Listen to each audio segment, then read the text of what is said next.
C'est définitif, le Togo entre dans la 5e République avec un régime parlementaire. Ce lundi 6 mai, la présidence togolaise a promulgué définitivement la nouvelle constitution qui avait été adoptée en 2e lecture par l'Assemblée nationale le 19 avril dernier. Dans ce régime, le président de la République, qui sera proposé par l'Assemblée nationale et le Sénat, aura un rôle représentatif. Quant au vrai tenant du pouvoir exécutif, le président du Conseil, il sera le chef de la majorité à l'Assemblée nationale. Il n'aura pas de limitation de mandat, mais pourra être démis de ses fonctions par l'Assemblée. Pour Pascal Bojona, conseiller politique du président de la République, cette constitution est une avancée pour le Togo. C'est le renforcement de la démocratie à la base, mais aussi ça diminue les tensions qui souvent sont dues dans nos pays, malheureusement, à la fixation sur la fonction présidentielle.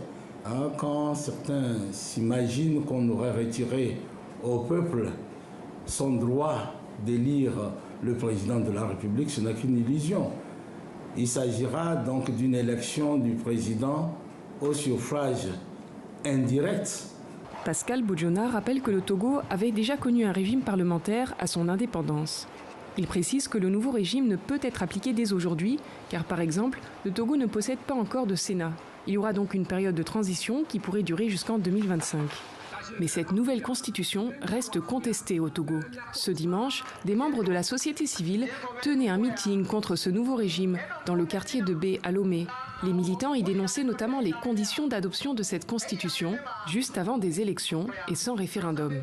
Mais surtout, les opposants à la constitution pensent que le nouveau poste du président du Conseil reviendrait à l'actuel président de la République, Faure Gnassingbé, en place depuis 2005. Ce serait donc une façon pour lui de faire sauter le verrou de la limitation de mandat présidentiel. Et donc c'est un coup d'État constitutionnel. On a le sentiment que nous, les Togolais, nous marchons sur la tête parce que cette constitution est claire, a été adoptée dans des conditions incompréhensibles.